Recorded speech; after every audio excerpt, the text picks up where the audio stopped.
Hello, my name is Joshua Dunlop and welcome to our educational video on a yield curve inversion.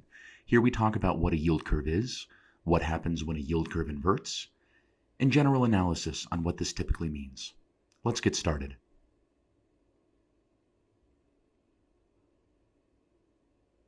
The yield curve is a measure of bond yields and their terms.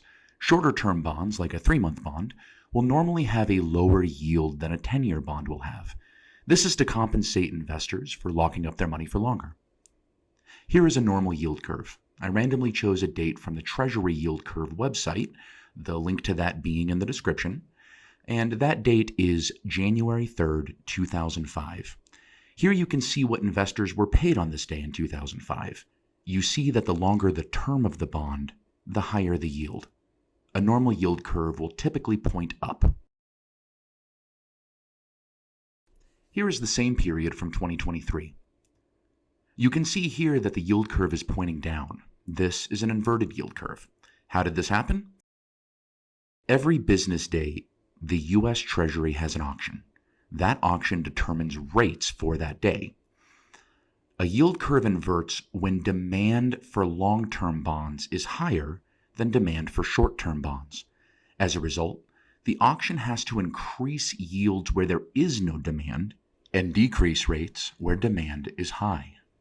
Here we see the demand is the lowest for the short term and highest for the long term.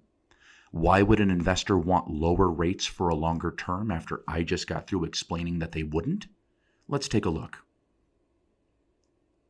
There are a plethora of different reasons a yield curve might invert, but a lot of them fall into one simple category. Investors feel like a recession is coming. But today's rates aren't the only thing that investors take into consideration. They also take into consideration where they think those rates will be when these shorter terms expire. Sure, 4.77% seems like a great return for a 6-month bond, especially considering how low rates have been in the past. Investors worry, though, that at the end of that 6-month term, interest rates will be lower, and they'll have to accept those lower rates because they bought the shorter term. In their minds, they're comparing today's rates to tomorrow's rates, and if they feel like tomorrow's rates are going to be lower, then they're going to lock in that longer term with the higher rate. Yield curves are often distilled into a spread between two terms. A popular measure is the spread between the 2-year and the 10-year Treasury, but others exist.